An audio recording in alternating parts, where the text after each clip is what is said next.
बोले सतगुरु कबीर साहिब की जय।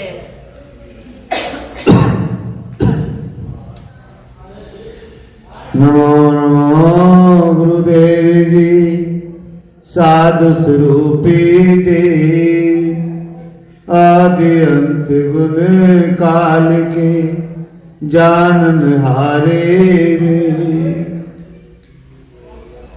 सम्मानित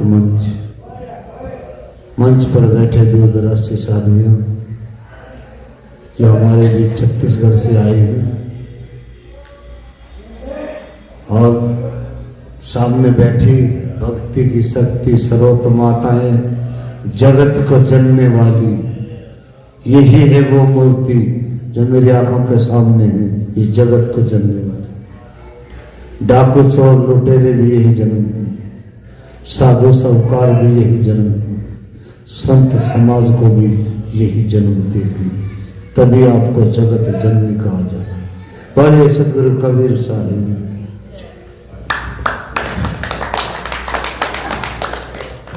माते ज्यादा तो बकता नहीं, पर मेरा भाव रहता है कि जब हम बके कुछ भी तो हमारे सामने जगह खाली नहीं होनी चाहिए।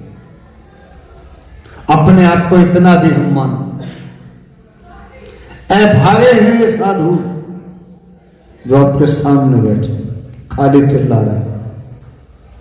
छत्तीसगढ़ बहुत दूर है, आप लोगों ने सुना होगा, देखा नहीं, गारंटी देता हूं देखा नहीं है माताओं ने। छत्तीसगढ़ कहां, वहां से ये 23 आदमी आप जैसे मां परिवार उनको छोड़ के अपने आप को खिलने के लिए न जाने इस समाज की कितनी माताएं, कितने भाई बहन बुजुर्ग उनको जगाने के लिए, उनको चेष्टा बनाने के लिए ये बेड़ा उठा के आए।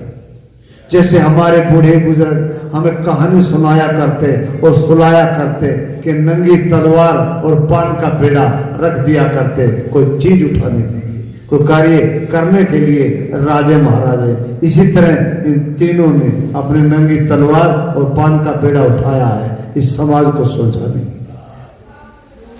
क्यों, क्या जरूरत है इन्हें? रोटी दाल भात तो मिल ही रही है, अटका फटका तो हो ही रहा है, हमें क्या जुल्म कर देगा, हम फटका हो रहा है। सब कहते किसने क्या शिकायत की है, हमें किसको क्या कह दिए जो इतना फटका मिले। ये साधु का सम्मान है, बड़ा अच्छा है। जिस जीव ने कहा है कुछ भी और जो हमें मिला है बहुत भागी है। अब हम कहें सतगुरु कबीर साहब के बीच की साखी, ई जग जरते देखे अपनी अपनी आग, ऐसा ना कोई मिला जो रहे काहू से ना। ऐसा कोई नहीं मिला कि कोई आए कोई जाए, कोई मरे कोई बचे, कोई कमाए कोई खाए कोई लुटाए, हमें कोई गम नहीं, ऐसा कोई नहीं मिला। मिला सो कर्जी मिला। हाय क्या, हाय क्या, अपना बहुत विचार के लिए। न जाने सतगुरु कबीर साहब किस पहाड़ पर खड़े होकर देखे हैं, न जाने किस दुनिया में घूम के देखे हैं, न जाने कहां कहां जा करके इस दुनिया को देखे। जो सतगुरु कबीर साहब ने कहा कि ये जग जलते देखे। सच तो ये है, इस प्राणियों में ये इंसान प्राणी जो है,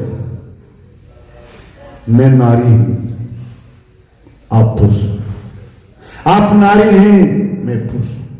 क्या है? इच्छा। इच्छा हमारे तुम्हारे अंदर है, वो नारी है, मैं दोनों कल्याण के अधिकारी हैं। ये तो एक भाव बनाया गया, ये नारी और नर है, ये कोई मतलब नहीं है, दोनों जीव। इच्छा एक नारी होती है, ये भाव बनाया गया है, ऐसा कहा गया है सुलझाने के लिए। सतगुरु कबीर साहब ने कदम कदम पर हर चीज को मोड़ा है, हर चीज को तोड़ा है, हर इंसान को ठोका है। समझ जाए इंसान, समझ जाए इंसान, पर इंसान समझ नहीं पाता। कमी इंसान करता है। और तो और सत्य ये है, ये इंसान इस जगत का इतना मूल्य प्राणी है, ये चाहे तो अभी छत पर चढ़ सकता है, और चाहे मैं ऊपर से डांक लगानी है तो लगा भी सकता है। ये इंसान स्वतंत्र, और प्राणी डांक नहीं लगाएगा, न चढ़ेगा, उसके पास ये बुद्धि नहीं। चढ़ता है, उतरता है, ये बुद्धि नहीं, सोच नहीं है। सोच तुम्हारे पास, फिर भी इंसान जलता। और जलने मरने की बात तो यहां तक है, सच्चाई तो ये है, सदगुरु कबीर साहब ने कहा है, इस दुनिया के देहधारी, इस दुनिया के देहधारी, चाहे वो कुत्ता है, चाहे पशु है, चाहे कोई जानवर है, चाहे कोई पक्षी है, दोनों एक दूसरे से लड़ते हैं। ये तनाव तो तभी तो आपको भी देखे लेते होंगे कि यह है। तो वो विचार नहीं कर सकते, आप विचार कर सकते हो? नहीं कर सकते। शायद माता नहीं कर सकती, बूढ़ी हो गई हो। बूढ़े होने के बाद विचार करने की कोई जरूरत नहीं, कोई आए कोई जाए, कुछ होने वाली चीज नहीं। तो जवानी में सब कुछ चाहिए। कहा ना अभी वो साहब जी जवानी के ऊपर बोल रहे थे, कुछ ऐसे भूल गए जवानी, ऐसे भजन भी गाते हैं कि भजन कर मस्त जवानी। मस्ती में अगर भजन ना कर पाए तो बुढ़ापे में भजन नहीं हो सकता। चिल्लाना हो तो चिल्लाते रहो। तो हम कह रहे थे कि ये जो इंसान जो है, ये बड़ा उत्तम जीवन है इंसान का। ये चाहे जिस दिशा में ये जा सकता है, चाहे जिस दिशा में ये खेल सकता है, अपना कल्याण कर सकता है। मैं तो देखो मातेराम ज्यादा नहीं बोलूंगा, इतने बोलूंगा, मुझे बोलने में आनंद नहीं आता है कि जब हम दुनिया में घूम के, संतों में खूब घूम के, रम के, कहीं से एक उठाते हैं, कहीं से दो उठाते हैं बातें, उनका फिर मिलन मिशन करते हैं, और फिर हम कैसे ऐसी पंडाल में आकर के उसको छोड़ना चाहते हैं। तो जितनी जगह पर जाकर हमने वो लिया, कम से कम उतने लोग सुनने वाले, उसको लेने वाले तो हों, तब तो आनंद आता है। जब उससे कम लेने वाले हों तो वो ले कौन पाता है? कोई ले नहीं जाता।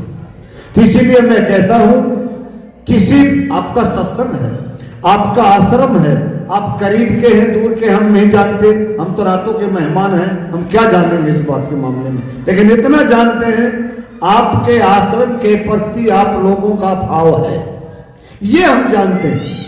आप सेवा भाव जैसे भी आपके गुरु ने सिखाया, जैसे आपने मेरा भाव वैसा आप कर रहे हो, उसके अनुसार कहते हैं। तो मैं ये कहता हूं, आप अकेले हैं तो आप दो बन जाइए। जब आश्रम में आना, बगल से किसी माता को बनाइए, आपको तो एक बोटी तो बढ़ाना है, एक को ले आए। क्या पता हो सकता है उस दिन कौन कैसा साधु, कौन कैसा जीव आश्रम में आया हो, न जाने क्या बतला रहा हो, और आपको बात समझ में आ जाए, और साथ में आपके जो आए उसको भी समझ में आ जाए। क्या पता उसका भी बिगड़ा हो, उसका भी सुलझ जाए। संतों के दरबार में यही आने जाने से किसी का वातावरण सुलझता है, किसी का जीवन सुलझता है, किसी का खुद सुलझता है। उलझता यहाँ कुछ नहीं है, उलझा हुआ ही सुलझता है। तो मैं यही कहूंगा, दो का संग है तो चार करिए, एक है तो दो करिए। मेरे कहने का भाव ये, आपकी संगत जितनी ज्यादा बढ़ जाए उतनी जोड़िए, उतनी शोभा लगेगी। बोलने वाले का भी मन अच्छा करेगा, सुनने वाले का भी मन अच्छा करेगा। अब हम कितने लच्छेदार सुनाएं, अब मुट्ठी भर भी नहीं, 6 लोग। आपने भी शायद किसी को चाहे कि लगी होगी, किसी को चाहे बनानी, भाव ऊपर चला गया है, मजबूरी से आप बैठे हैं कि संत लोग उठते नहीं। मैं 4 लोग से बैठे, कुछ नहीं चल रहा है। तो मैं तो देखिए इतनी बात दे के अपने विराम देता हूँ। अच्छा लगे तो बढ़िया ताली बजा लेना, ना लगे तो पड़ा रह जाना, ही कोई दिक्कत नहीं है मुझे चीज की। लेकिन सभा के चातर बनो। हाँ, कोई भी मुझे 2 बात कड़वी कहती हूँ, वो जरूर ले जाए। अगर मीठी कोई बात कही है, काम नहीं आएंगी। मेरे गुरुजी कहते थे, राजस्थानी मीठा और झूठा। यानी एक उदाहरण लिया गया वहां से, कोई भी व्यक्ति मीठा बोलता है, यूं मान लो 100 का 100 झूठा बोलता है, छुरा घूमता है। और जो खड़ा खड़ हट हट हट फट रखता है वो आदमी कभी भी गलत नहीं बोलेगा, न गलत दिशा देगा, न गलत कार्य करेगा, सच बताएगा और सच बोलेगा, सच्चा मार्ग देगा। बोलिए सतगुरु कबीर साहिब की। मैं अपनी वाणी को यही बुला